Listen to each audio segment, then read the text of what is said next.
Good afternoon, wherever you are. This is Kurt Brown.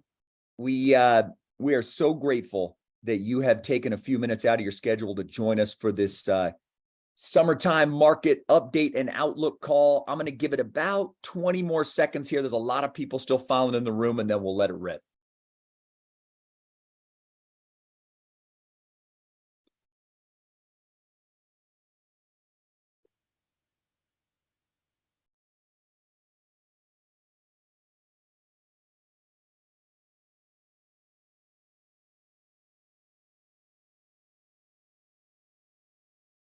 All right, let's get this thing going. I wanted to introduce who's with you here today. First of all, we're going to excuse Monica. Monica is a little under the weather today, not feeling so hot, so we just told her she could relax and ride shotgun with us, and we appreciate all the work that she does on the team. Also joined today by Tim Holland and Josh Flade, and these are partners here on the team that you guys have gotten to know well over the last little while. We love working together. And for some of you that might not have joined last quarter, Tim Holland and I have been friends for a very long time, and we are just tremendously grateful that he is part of our investment team now, acting as the chief investment officer over here. And it just really is added a lot of depth and talent to the team. Monica and Josh and I have had a great time working together over the last few years, but as the needs of the firm have grown and the base of clients have grown, it just becomes necessary to keep broadening that out. So we got our first round draft pick this year in Tim, and we're just super grateful that he's here and he's part of this. Hey, Kurt, yeah. If I could interrupt quickly, thank you for the kind words and speaking with and sort of keeping with the sports analogy, first round draft pick, very kind. At the risk of jinxing it, I think the Dow Jones Industrial Average has been up 13 days in a row, which is its longest winning streak since 1987. 1987 was my senior year in high school. And for those of you who joined us on the last webinar, Kurt made some comments about my somewhat less than stellar basketball career at the D3 level. I just want everyone to know, and I don't have stats to back it up, I crushed it as a small forward senior year in high school, 1986, 1987. I couldn't help myself, Kurt. I'm sorry. And I don't really know what your stat line looked like. I worked hard to find all the details, but there's some great pictures. I mean, you looked good playing. Yeah, I'll take it. I'll take it. The John Stockton short shorts well. The short shorts, yes. And by the way, on this Dow Jones Industrial Average streak, I was nervous to even have this call today because I don't want to jinx anything. I just feel like maybe everyone should just shut up. So we almost canceled the call. But as we're sitting here, the market's up nicely. It will be an all-time record today if we can close in the green. And this comes with even a rate hike yesterday. So we'll talk about that a little bit more. This is a bull market that is shocking a lot of people. So here's a few things we're going to cover. We're going to talk about this new bull market we're in. Is it real? Is it not? There's been a lot of interesting indicators talking about recession. Are we going to have one? Or did we already have one? We'll have Tim kind of address some of the things in there. Obviously, this fight against inflation, it's why we continue to keep our finger on the pulse of rates. It's why the Fed will not be fast to lower rates. You got to be sure we get inflation under control. Let's talk about the banking crisis. Let's do a little update there, because that's always, as we all know, that's always one of those lurking things. If you start having liquidity problems in the system, all bets are off, right? And that is exactly what's going on in commercial real estate. Is there contagion there? It's a genuine problem. How much of that is built in, and what's the systemic risk look like? And then we'll close up with a summary. Okay, let's dive into a few of these things. So are we in a bull market or not? Here's, this has been really shocking to a lot of people, this rally. You can see where we come from October. We made a low last summer in June. We went back down and essentially tested those lows again in October. We peaked through, depending on the index that you look at, and then look what's happened. Up 26%, and just really stunning people. Now, we've talked a lot in the past about this, okay? That what's so interesting, and this is where in the short-term sentiment, how people feel is a really big deal about how markets act. And I personally am always very bullish on any risk asset that everybody hates. And so one of the most bullish things that we saw coming through the end of last year and the early part of this year is that risk assets in general were hated. And we're talking about not just by the average investor, we're even talking about pros. Was we got into the first quarter of this year, professional fund managers globally owned more bonds compared to stocks that they had in decades. Okay, that's really telling. That's like hiding under a mattress kind of behavior, right? So in some ways, it's not totally surprising that we're seeing this kind of activity. Now, the real question is, are the fundamentals going to come through in this? So let's look a little bit, though, about what the behavior of a bull market like this looks like, right? So you see some data here on the screen, about when markets flip around. And you see there, we were down at 1.25% from the highs. That's a real bear market, right? You can check that box off, and you can see what the performance looks like here kind of going forward. Let's look at the next slide. This is interesting. Bull markets on average since the Great Depression, and we're sneaking up on 100 years since the Great Depression, right? Average about 5 years in length and return about 175% return. You can see some of the recent returns, like you look at 09, you look again at what happened coming out of COVID. Now, of course, the reasons that we go into bear markets are always different, but we notice some real consistent behavior regardless of what the reason was. So if you look at that right there, the red periods of time are the bear markets and the blues are the bull markets. And you can see that historically bull markets are significantly larger. We don't have the data on the screen, but the average bear market only lasts between a year to a year and a half. That's the average bear market. That's pretty much what we saw last year, right? What's so interesting is this is happening in an environment where rates have been going up. And so market participants now think about what happens if you start getting rate cuts. If we really are getting inflation under control and the economy's in pretty good shape, you can see a scenario where we lay the foundation for a really compelling bull market. And that's what's happening right now, is the market didn't really care that the Fed raised rates yesterday, right, Tim? Yeah, no, you're right. That's a great point. I mean, if there's one thing the market maybe loves more than anything else, it's cheap money, it's lower rates, it's lower bond yields. And considering the move we've had, to your point, into the teeth of an historic Fed rate hiking campaign, if we're just about near the end of that and maybe going to at least go sideways, if not inflect lower, to your point, Kirk, that would be a huge tailwind for the market.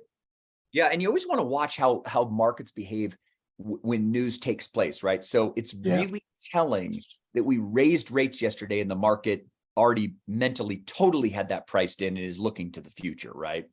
Yeah. Okay, this is another thing that's always an interesting tell. Historically, as we move into new bull cycles, you notice where money moves. It wants to grow, right? So you'll go through bear markets where people will hide a little bit in these really bulletproof, button down kind of boring names. Well, since the beginning of the year, look at some of the performance here in things like technology and communications and discretionary. I mean, that has bull market emblazoned all over it there. You look at the performance of those sectors, right? That's really the leaders. And we had written this off for dead last year. I mean, we got to the point last year where, we had a lot of people calling us saying, hey, the growth cycle's dead. I don't want to own growth stocks anymore. I need to own big mega blue chips. And you see that right here. We started the year with a little bit more correlation between value and growth. And now you can see it's just off to the races for the growth names. And it's what's so interesting about it is people are almost angry about it. It's sort of like, how can these big tech stocks continue to rally like this? But the truth is, and you've seen the data, we've shown it many times, this is where our economy is. Our economy is directly correlated to things that grow and technology, right? Yeah, no, that's a great point, right? This is not your grandfather's economy. We went through deindustrialization and transition to a services-based economy, 30, 40, 50 years ago. Now it's very much about services and tech and intellectual property. And it's also an interesting point about sort of folks kind of hating the new bull market, which we believe, we're in one. And if history's any guide, it's going to run for a bit. And I could understand hating the new bull market if you were not participating in it, not to be flip about it. But this is a really interesting chart because it talks to how the S&P, which is dominated by the Alphabets and the Apples of the world, on a market cap basis, has crushed the S&P if every stock was equally weighted. And a lot of folks have said, well, that means this bull market can't sustain itself because it's too narrow. And what's interesting is, as we go into the back half of the year, we're starting to see that dispersion narrow. In July, small cap stocks have done really well, and the equal weighted S&P has outperformed the market cap weighted. But in terms of small caps, which have lagged year to date, measured by the Russell 2000, you can understand why. You know, small business optimism is low, and when people are worried about the economy, they're going to buy those mega cap companies with a ton of cash on their balance sheet. Small cap stocks tend to be much more economically sensitive and much more domestic in nature. So if you're worried about the economy, you're probably going to run away. And we won't go into all four graphs on this slide, but small caps have historically beaten the big guys over a long period of time. They've always caught up. So we've seen a meaningful period of underperformance of small cap stocks, but that's starting to inflect as we go into August. And again, the neat thing about what could be described as a broadening out of this rally with more stocks participating is it undercuts one of the arguments for the folks who are bearish, saying the market rally is dominated by only a couple of companies, and it just speaks to a healthier market. So if we are in a new bull market, and we do believe we are, you know, sort of what gets us further gains from here. And to Kurt's point, the average bull market going back 100 years or so tends to run for 4 or 5 years. So this could be early cycle. This is just an interesting survey, and it speaks to Kurt's earlier point about fund manager positioning. And whenever that dark blue line is at the bottom, it means folks don't have much in the way of exposure to risk assets. So sentiment is still, we think, in support of risk assets. And it's also what people have been doing with their money. Kurt talked about earlier in the bull market, when people were really scared, managers owning more bonds and stocks in a way they hadn't for a long time. Well, if you look at, again, based on some B of A data, where money's been going of late, it's going into alternatives and real estate, and certainly not stocks. And so a good way to think about that is, you know, when there's no one left to buy the next share on offer, you know, the market's probably out of steam. When there's a lot of money sitting on the sidelines, a lot of money can move into the market and push stocks higher. This graph just looks at investor sentiment. We all know to be bullish when people are bearish, and a little more conservative when people are too optimistic. And investor sentiment has moved higher for sure. But if you look at it on a long long look back, it's nothing really all that excessive. So sentiment's still supportive. Well, Tim, go ahead, Kurt. Yeah, please. Let me just reinforce that point, is that historically, remember that the fuel, okay, what makes asset prices go up is what? It's you have more buyers than sellers, right? We all know that. That's it. Okay. But where's that fuel come from? That fuel comes from somewhere. And so what happens is, this is why markets always bottom before the news bottoms. Because what starts to happen is people have been hiding in cash, bonds, and other really conservative assets. Well, as you get closer to the world looking better and people feeling better, they start bringing those assets back to buy things that will grow. And so every bull market is built on the back of people being really pessimistic. So go back up one more slide, Tim, just real quick. So, the one with the B of A one, sentiment's the pillar of the new bar. Okay, so you can see here, this is super important.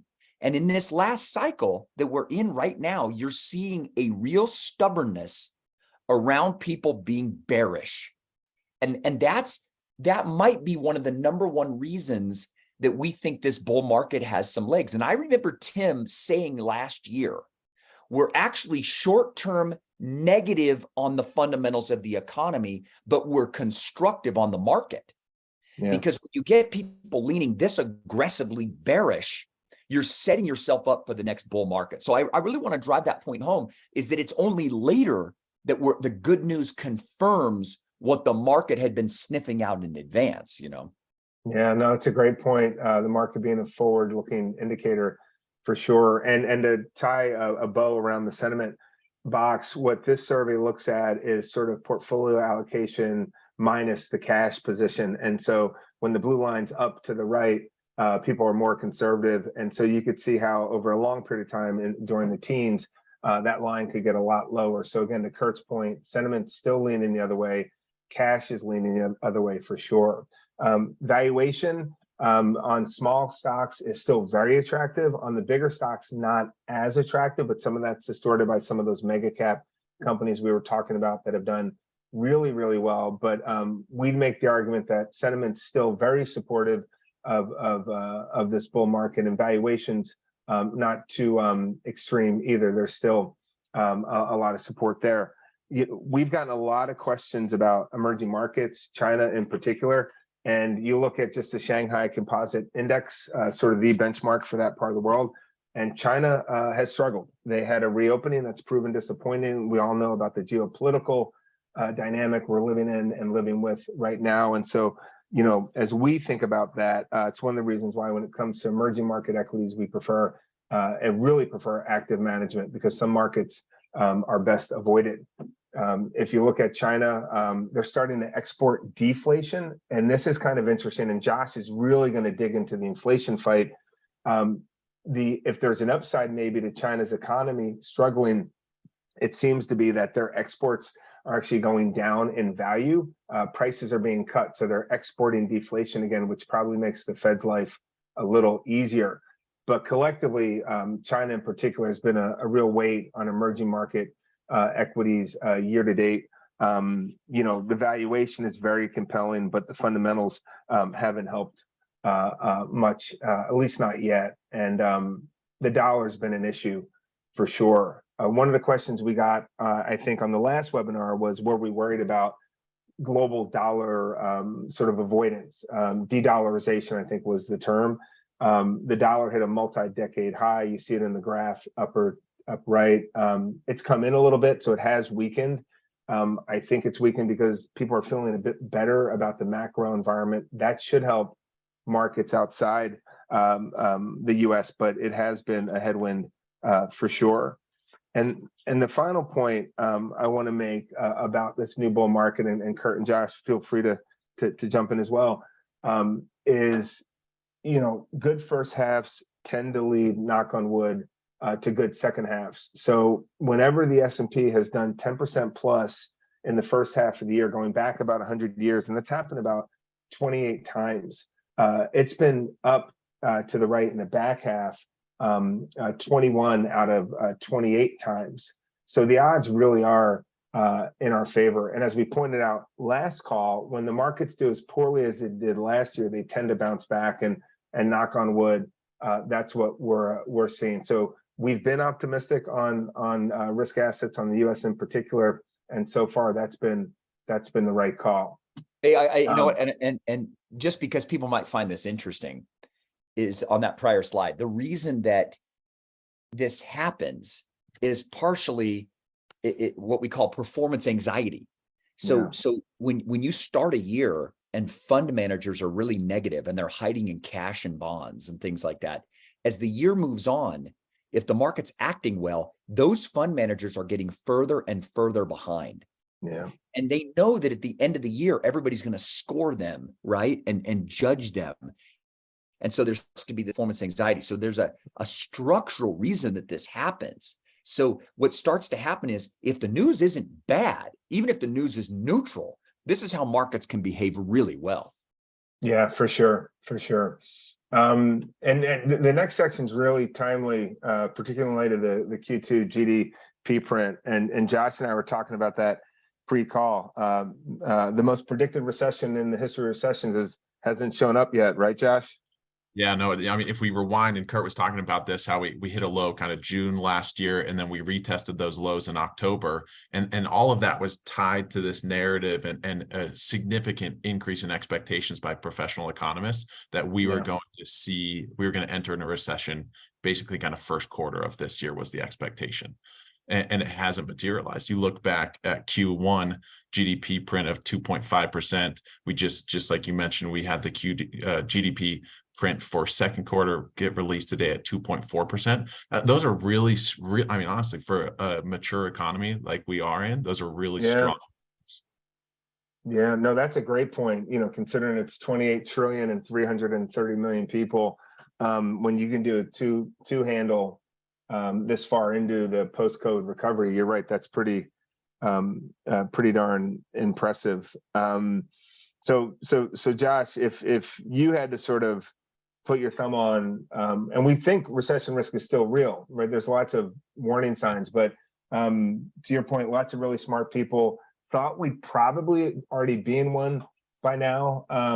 If it's been delayed but not permanently postponed, what do you think's pushed the economy further along than maybe some people thought was going to be possible?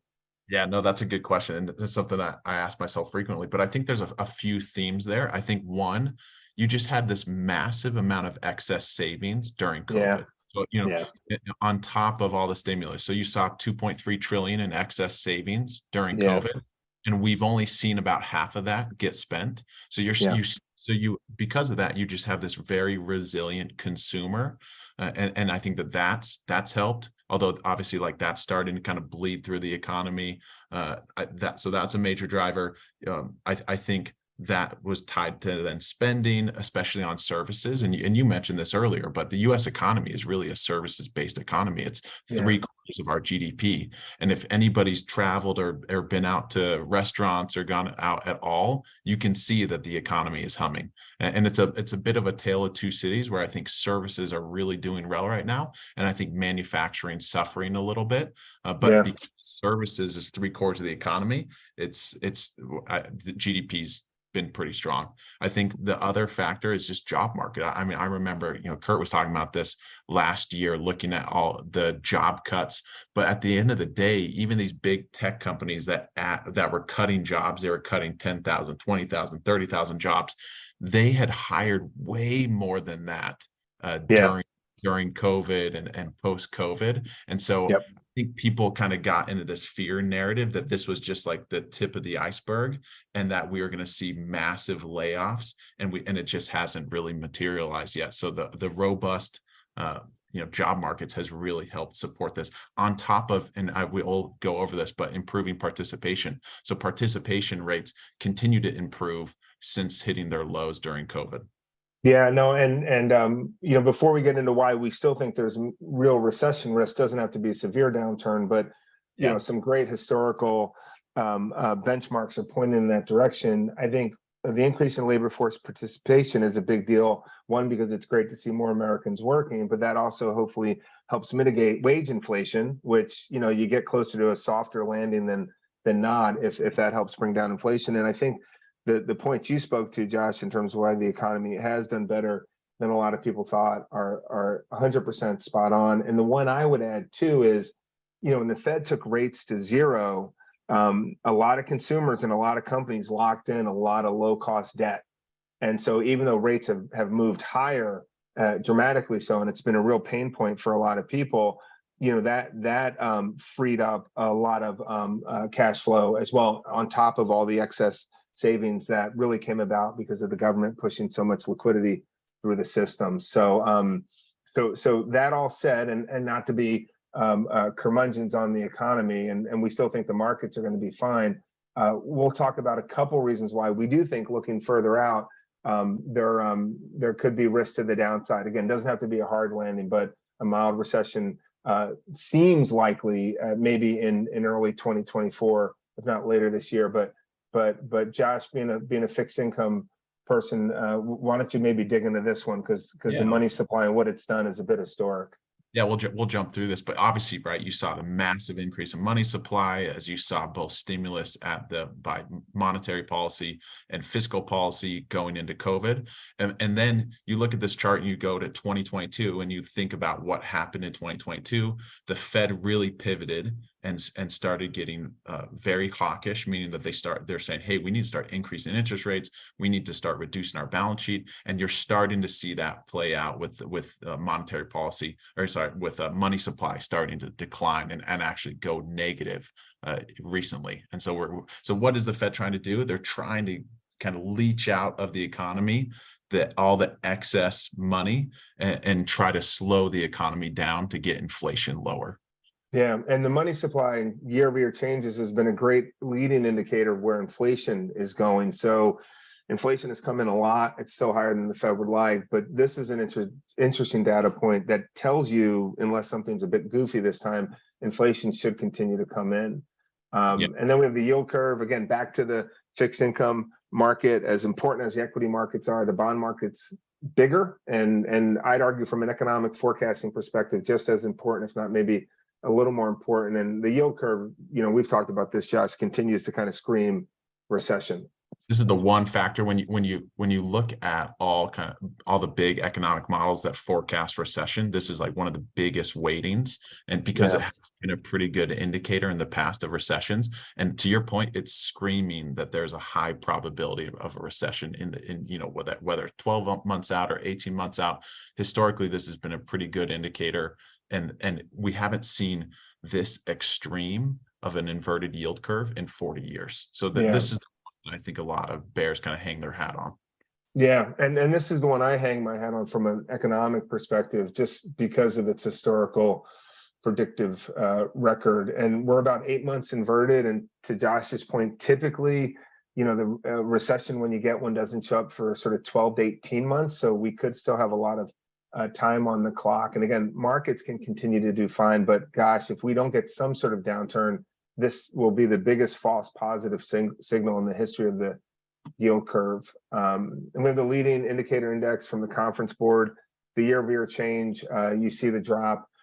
It's been down, I think, 14 months in a row, and we've never seen this kind of re-rating in this also very well-respected forward-looking indicator without a recession as well. And whenever you see those vertically shaded bars, if we didn't point that out earlier, those are periods of economic contraction. And maybe back to small business, Josh, if you want to talk about this. I know we've already touched on this a little bit, but some of the data, some of the survey data is starting to lean a little bearish too. Absolutely. Yeah, definitely a moderation where, obviously, businesses weren't going to hire anybody during COVID. And then we come out of COVID and then businesses got more optimistic and they're doing a bunch of hiring and stuff. Now we're starting to see some of that moderate. And so this is just another indicator potentially that if small businesses are starting to get nervous, then that could potentially kind of bleed into other aspects of the economy. Yeah, and again, a moderation, a slowdown, a mild recession, not that we want one to happen, doesn't have to be particularly difficult from a macro perspective, but again, lots of signs pointing in that direction. And this is a busy slide, and there are two data points, but the one on the left ties back to the blue line, and what you're seeing is credit card charge-offs.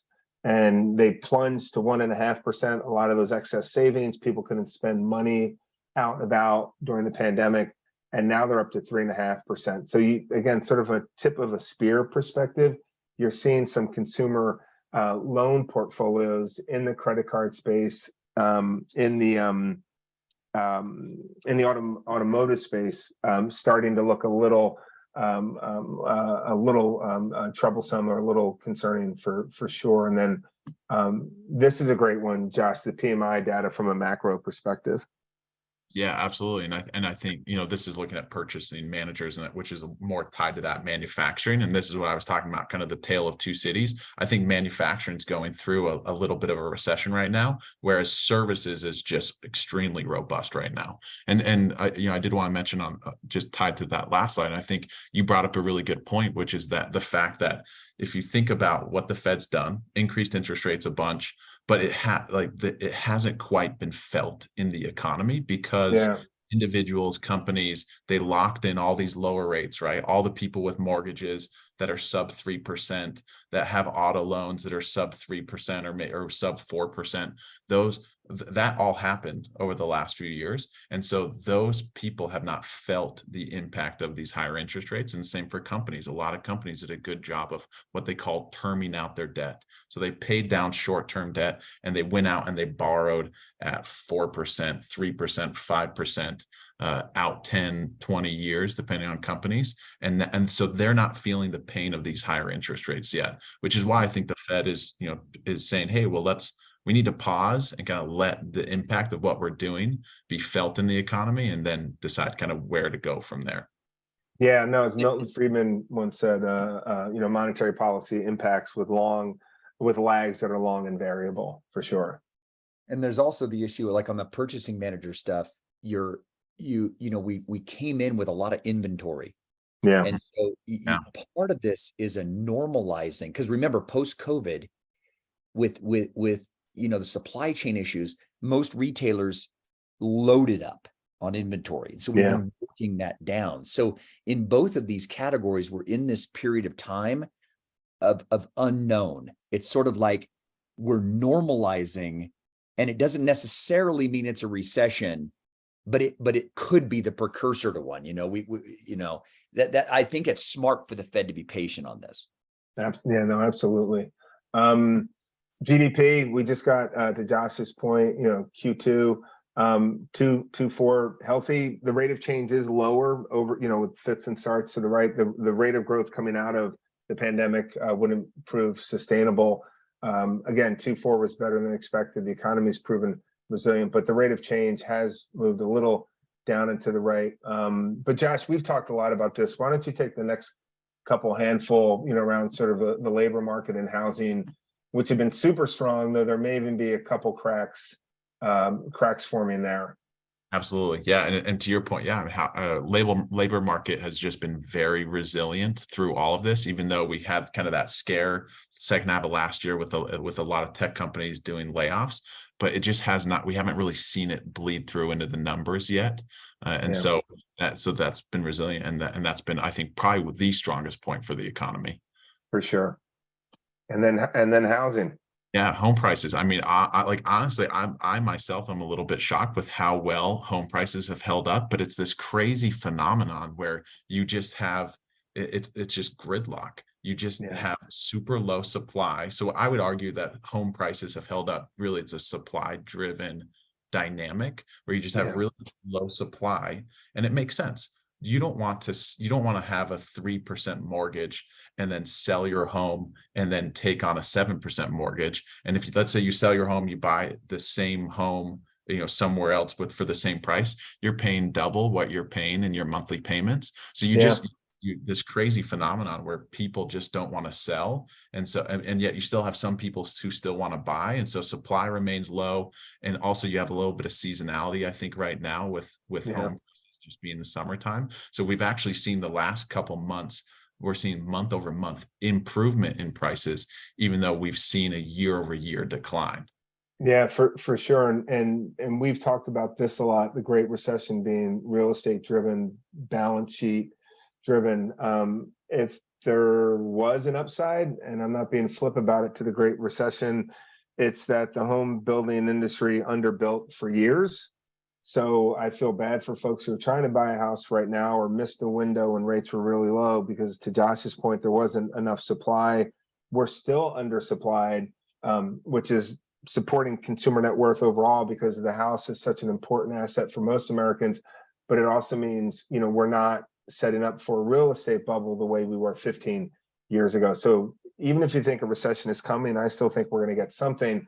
As long as there's not crazy excess in the system, it doesn't have to be all that bad. That all said, Josh, there are some signs, maybe not, that the labor market's starting to soften a tiny bit, and maybe housing, but to your point, that's bounced the last couple months for sure as well. Yeah, and this is something we follow this data comes out every single Thursday, and we follow this very closely, the initial claims and the continuing claims.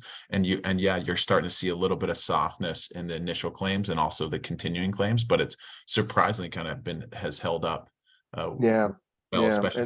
and then in openings, it's still elevated for sure, but in terms of how many jobs are available to relative to the number of folks that are unemployed, but that's come down as well. And again, we don't want to see people lose their jobs. The housing market, to Josh's point, has been just fantastic, but it is very much a lagging indicator. That's a battleship, and that can look really good for a while, even if the economy is starting to soften. And I'll throw the last housing stat back to you, Josh, because you're right, month to month it's been better, but there has been a little bit of softness year on year. Yeah, exactly.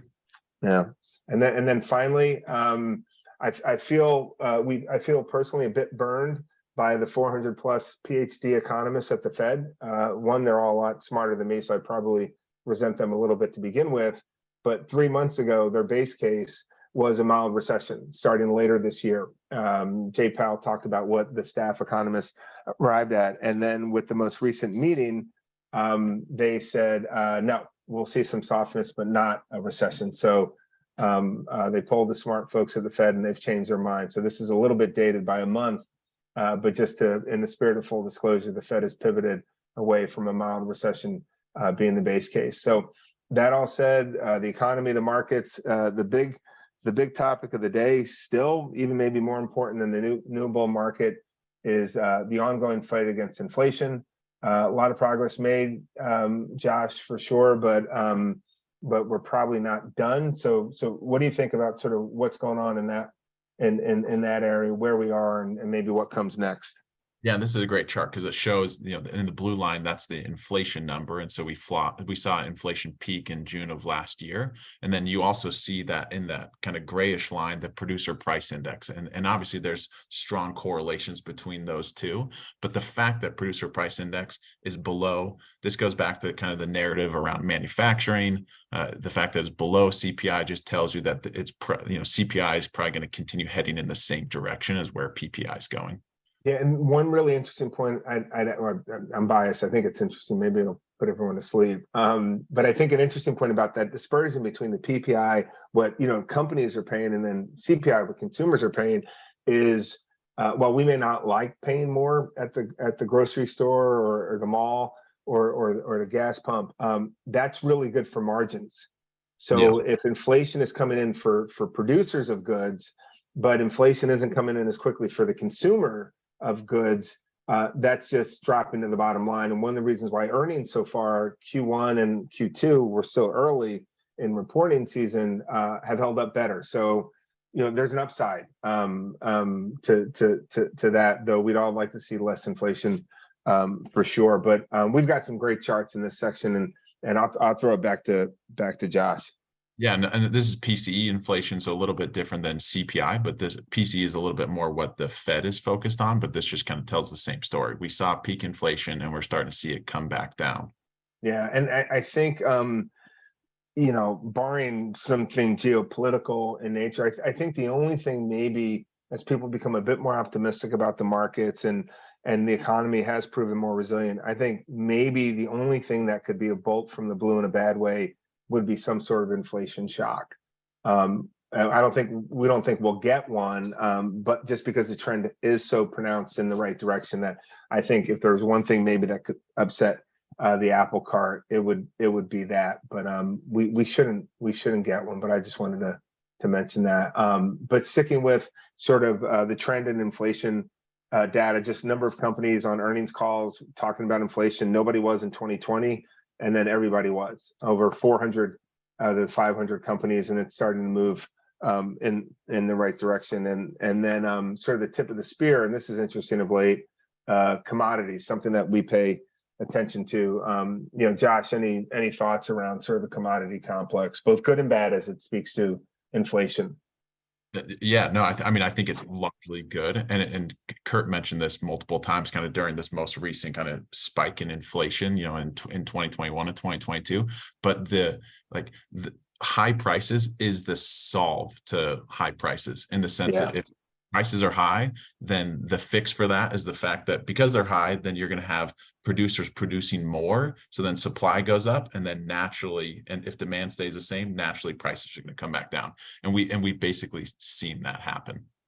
For sure. Back to the PCE. Josh, maybe you could talk about where we are and kind of where the Fed wants this number to go, right? Because we're going in the right direction, but there's some distance there, right? And this is what's really interesting, because you see all the headlines on CNBC talking about, oh, inflation's going down, but the Fed actually is focused on this number, which is core PCE. So it strips out energy, it strips out food, and then looks at what the things that are probably going to be most resilient as far as inflation goes. And if you look at this number, it tells a little bit of a different story than what the CPI and the headline inflation numbers are telling you, which is that inflation is probably going to be a little bit stickier in this economic cycle than what we've seen in the past. So it just means that the Fed, which is why the Fed is probably going to pause, because they want to see what the economic impact of their policies has been, but also they want to pause and make sure that this number heads in the right direction, because this is the number they want to average out at about 2% over the long haul. Yep. Yeah, this is the big one. There, to Josh's point about stickiness and inflation, there's a couple slides forward. Josh has put together a great sort of breakdown of inflation. But used cars and trucks have been an issue, and shelter for sure. But we've got, I think, a more granular data set, 2 slides forward, which Josh can peel the onion on. Wage growth. So Josh, maybe tie this back to that participation rate and sort of peel that particular onion a little bit more, because I think those two things could go or should go hand in hand. Yeah, absolutely. And to your point, if you have a bunch of open jobs that are open, but you don't have as high a participation, what has to happen to convince people to get off the sidelines and start working? Typically, it's going to be higher pay. And so this wage inflation factor in both the broader inflation discussion, but also in particular to just the job markets, is a big factor. And so, but as you start getting participation back up, then you would think that you would have some relief on the wage inflation. Yeah, and that's kind of a win-win. More people working, a little less inflation. The Fed credibly can pause. This is a graph or the data set I was talking about. Josh, maybe sort of call out a little bit, kind of what have been the bugaboos from an inflation perspective. Yeah, I like this. I know it's a lot of numbers for those who are on there, but I really like doing this analysis. So this is what we're looking at, is the June of 2023 inflation number for core inflation. And I like this because we look at the actual weightings that the Bureau of Labor Statistics puts together, and then you look at the inflation number, and then what we do is we break it down and we look at the weighted average contribution to inflation, and then in that far right chart, or the right side of the chart, the far right column, you see the percent of inflation. So what I like about this is if you look services less energy services on the far right, it's 95%. So that literally made up 95% of that inflation number. But if you go to the far left, it only makes up 73% of the weightings. So I like this chart because it just tells you what really is driving inflation. And if you go down, I really want to point out shelter. So shelter makes up 43% of the weighting, but makes up 71% of the inflation number. And so that is what's really driving, I think, core inflation, is the fact that we had home prices increase. We saw rent prices increase. What's going to be interesting, though, is the next 12 months. Because if you look back over the last 12 months, rent increases have actually flattened. So it's basically year over year rent increases is near zero. But it takes 9 to 12 months for that data to feed through into the inflation numbers. So that big driver of core inflation right now will actually probably start going away in the next 9 to 12 months. So then the question is are some of these other things potentially going to be bigger drivers, such as used cars, new vehicles? Those have been big drivers in the past, but have actually, for example, used cars and trucks have actually been deflationary. Medical care services have been deflationary relative to what we've seen in the past. Yeah, and then back to shelter, there are more apartment buildings under construction now, or apartment units, than at any point since they've started Yeah. keeping records. So Fantastic. Yeah. yeah, you put all that together, that should help from an inflation perspective. Unemployment rate, we've already called this out, sub 4%, right? So that remains robust, which again, can be inflationary and has been from a wage perspective. But on the flip side, here's that labor force participation rate. It plunged during the pandemic. This is for folks 18 years and older, as you imagine would happen. Everyone just stayed at home, and that's moving up, and that's a good thing. The big question, Josh and Kurt, right, following immediately on the July meeting, where do we go from here? I think the big headline is, the one in the middle, consecutive rate hikes aren't off the table, but at least for now, the Fed has kind of moved to a bit of a start-stop, meeting cadence. So, what do you think comes next, Josh, from an FOMC and a rate hiking perspective as we move into the back half of the year? Yeah, I think we see. I mean, I want to take the Fed at their word, at least for through the rest of this year, which I think we see potentially one more hike in the cards. Yeah. I think the market's expecting like 50 probability of that. But I think the Fed, I think the economy is still strong enough and core inflation is still high enough that the Fed will probably hike one more, and then it'll be more of a wait and see. I think where there's a disconnect is I think the markets are forecasting the Fed to start decreasing interest rates into early 2024. Whether or not I think is another story. Yeah, no, I'll jump ahead to that one. This is just the famous dot plot from the Fed as they poll their own members as to where rates are going. And this is the interesting one, to Josh's point. Most likely one more rate hike unless you get some pretty benign inflation data between now and the next meeting. But that I think you're right, Josh. That's where the disconnect is. Is it a pause and then we're pivoting to cutting sooner than later, or is it a pause and we go sideways? And at the risk of stating the obvious, I think that all comes back to the inflation data and just the broader economic data as we move into year end, and maybe we get a surprise to the downside because all those rate hikes do take a while to impact consumption and spending. So Well, we'll Tim, see. Yeah, go ahead. Tim, expectation is always the point, right? Like, Yeah, what's happened, the reason the market's acting so well with no rate cuts yet and another little bump up yesterday is because it's all baked in. This is totally in everybody's mind already. Yeah. But what you're showing on the screen is both a good thing and a problem, because what's happening is risk assets are pricing in, we're going to have lower rates through the year and into next year, right? What if that doesn't happen? So this is why I keep saying the Fed has to err on the side of getting inflation down.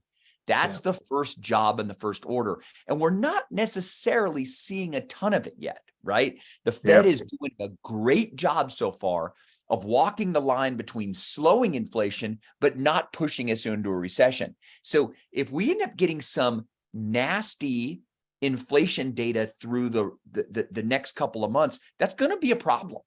Because the market's baking in that's not what's happening, right?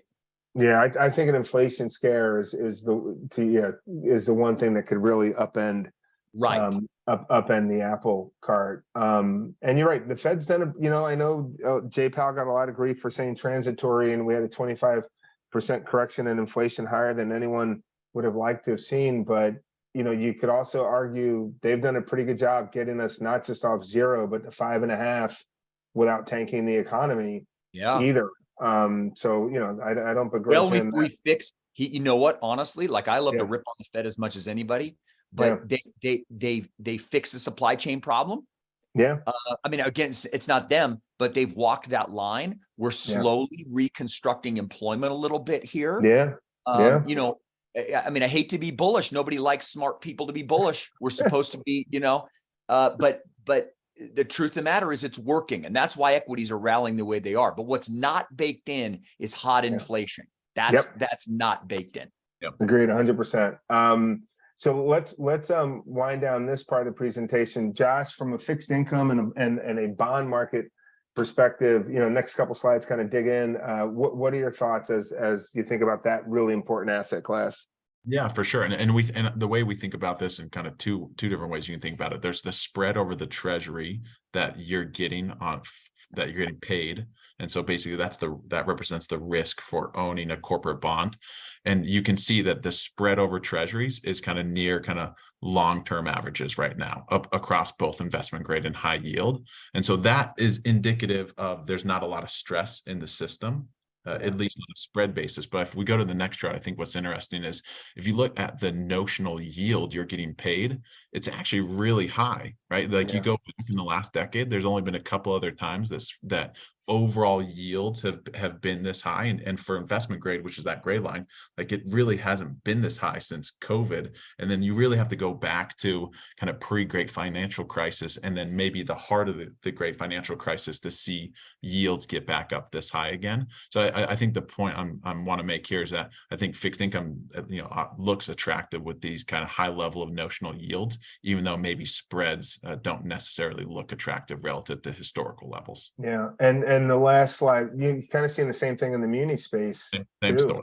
Yeah, which is great for savers and all those folks that struggle with very low rates for 10, 12 years through the teens.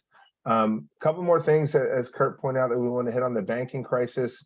Kurt, not to be too optimistic, it's been months since First Republic and all those folks got into trouble. Do you think we've got this thing buttoned up well enough? And any thoughts? I do. I do. We talked about on the last two calls why that we were talking about really, really specific issues to those banks. And I don't want to let me jump to the next slide. You're right. Go ahead. Sorry. Yeah, I mean, we've just shown a lot of this. We did a really deep dive on the last call, so I don't want to bore everybody again. But look at the first two on the list there. I mean, and the next two, people made a run at, right? I mean, we're just talking about some really unique situations, and I don't want to go through the whole thing again. I think people have read about this a lot and heard it a lot. This is not what we're seeing. I mean, Goldman Sachs did this awesome stress test program maybe 90 days ago, 120 days ago. And they went through and they wrote everybody's bonds down, mark to market, and nobody was even close to any kind of capital ratio problems, right? Yeah. I mean, Josh looks at this stuff closer than I do, so I'll defer to him on it. But it really does look like this was bank specific, Yeah. And one point that's I think worth making yesterday, I think it was Banc of California and PacWest, two banks that were in that kind of regional kind of not great deposit base buckets decided to merge. And so I think that's another point in favor of the argument that, there could still be some volatility, but a robust regulatory response and the sector sort of healing itself a little bit. And let me say, let me add one other thing now that I'm in a mood. Now that you got me in a mood, the truth of the matter is this: we learned something, and this is important. We learned something about the Fed and the Treasury. They're not letting deposits go down. That's the end of the story. And that is new. That is new to our system. That didn't happen in 2008. We got bank bailouts. The new playbook is so much better than 2008. We're not going to bail out the bondholders and the equity holders, but we are not going to let U.S. bank depositors get smoked. And that right there is big. It's a big tell, and it changes the systemic nature of a bank or two going down. And I don't want to say it's a big deal, not a big deal, but that's a different playbook, and it's a lot better. Yeah, 100%. And that just speaks to, with all the problems our country has from a governance perspective, for sure, boy, the power of the Fed, the power of the Treasury relative to maybe any other institution in the world outside of the U.S. military is just almost unprecedented. You just, when they want to do something, they can do it. And it just changes everything. And to get to the final topic, and sort of like the banking crisis, commercial real estate, we've talked about this a lot as well. Lots of headlines about what's going on in some great American cities like Chicago and San Francisco, and what's known as urban core, and these empty office buildings in Midtown Manhattan. And will that be something that could really upend the economy? and sort of the way we think about the banking crisis, some issues, some volatility, some loans to be written down and mortgages to be written down, but we don't think it's going to be systemic. Commercial real estate is really a small percentage of the overall bank loan portfolio. But if I had to leave you with anyone who has any questions about commercial real estate and urban office and some of the headlines you're seeing, this is the pie chart that I think is worth calling out. Office is about 17% of commercial real estate loans all in, and that's cities that are struggling, but also cities that aren't struggling, like Miami and Austin. Industrial is more important, and then you have things like multifamily and healthcare. So we do expect some weakness. We've seen it in some of those troubled markets. You've seen office vacancy rates go up, but commercial real estate is so much more than just an office building in Midtown Manhattan or two. So not to be dismissive of the pain, sort of like, again, the regional banking crisis, we don't think it's systemic. And if you look at how bonds are being priced in the market and spreads in those securities, the market's not telling you that they're really worried about something systemic either. So with that said, I love this section. What Kurt and Josh and Monica have stood up over the years to close things out, what we like and what we don't like. Kurt, now that you're in a mood and still in a mood, let's throw it back to you. Well, we don't need to go through all these again. But no, I appreciate it. A couple things in closing here. You can see this on the screen or read it for yourself. Take a screen grab. We'll send this out. This will be distributed within the next 24 hours, both the slides themselves and a replay of the call. Feel free to forward to anybody that you like. Feel free to invite people to future calls. We love this. This is a great chance to hear from people. You guys have sent some nice things over. Tim, do we have time for a quick question? Yeah, we've got a couple questions. Let me pull them up. You want me to ask? Yeah. Let me hit with one here. Either one of you. How do you restart in the student loan payments impact consumer spending, GDP, inflation? Like, how does this impact? I think maybe Dave is asking, right? The numbers I've seen for the typical bar, I think it's a couple $100 a month. The Biden administration has floated another loan forgiveness program smaller than the last, and I think all that gets going in the fall. Most of the data I've seen, it will be a bit of a headwind on consumer spending, but again, nothing meaningful enough to upend the consumer, the economy in and of itself. But as you get later into the year and these rate hikes maybe have more of an impact, it certainly doesn't help. But on its own, it doesn't seem to be anything insurmountable based on the numbers I've seen. But Josh, I don't know if you want to add anything. I think the numbers I saw is like it's the equivalent of a 5% decrease in your salary or something, right? And so if you see wage inflation around 5% right now, it's like kind of like, okay, you didn't get a raise this last year, basically. Yeah. So I don't think it's material. It's obviously, is it going to impact consumer spending? Yes. Is it going to impact GDP? Maybe very marginally. Is it going to impact inflation? Well, yes, as people are spending less, that could impact inflation, but I don't think it's material. Yeah. Hey, Josh, one for you here. One question we should touch on real quick, because this impacts a lot of people. For those of us that own bonds and bond portfolios, bond ladders, different things like that, what's your best guess on bond prices over the next year? We showed that chart of what the market thinks interest rates are going to do. Maybe talk for a second about how does this impact bond prices themselves and maybe bond portfolios? Yeah, so let's break this out into, I think, three things. You have the coupon payments that you're getting from your bonds. So that payment's going to keep coming no matter what. And then I think the other two big factors is going to be what happens to interest rates and what happens to spreads. As I already talked about this, spreads are already kind of near long-term averages. So I don't think we're going to see spreads get any tighter. So you're not going to have any bond prices moves relative to spreads, in my opinion, over the next year. But where I think that you potentially could have some price appreciation is if interest rates get lower. And so how could that happen, right? If the Fed starts, we get in the first quarter of next year and the Fed says, hey, we've done our job.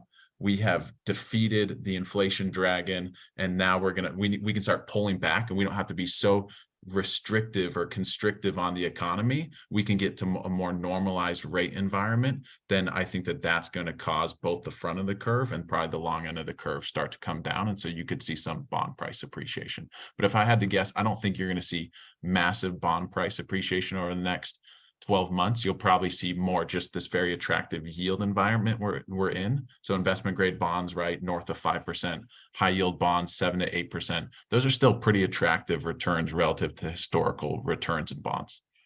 And let me ask you a follow up on this, but from a more tactical standpoint.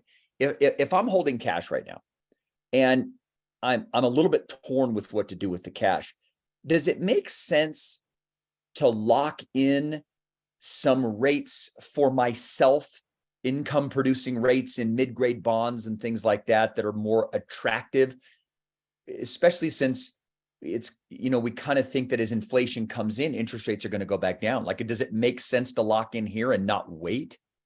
Yeah, I think if you're buying 6-month treasuries, it's kind of like buying fool's gold. It's shining, it looks attractive, and you're going to get paid a nice annualized return over the next 6 months. But I think interest rates will start coming back down at some point. And so if you could lock in a 5.5% or 6% or whatever it may be, depending on what you're buying, for 5, 6, 7 years, I just think relatively speaking, that's much more attractive. Yeah. Okay, good. All right, we got to get out of here. We're right at the hour. Everybody, thank you so much for joining us and taking the time. It's very helpful for us to get all this information out in one shot like this.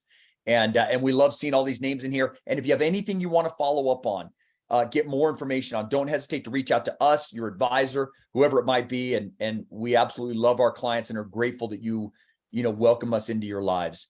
Enjoy your summer, and we'll talk to you again real soon.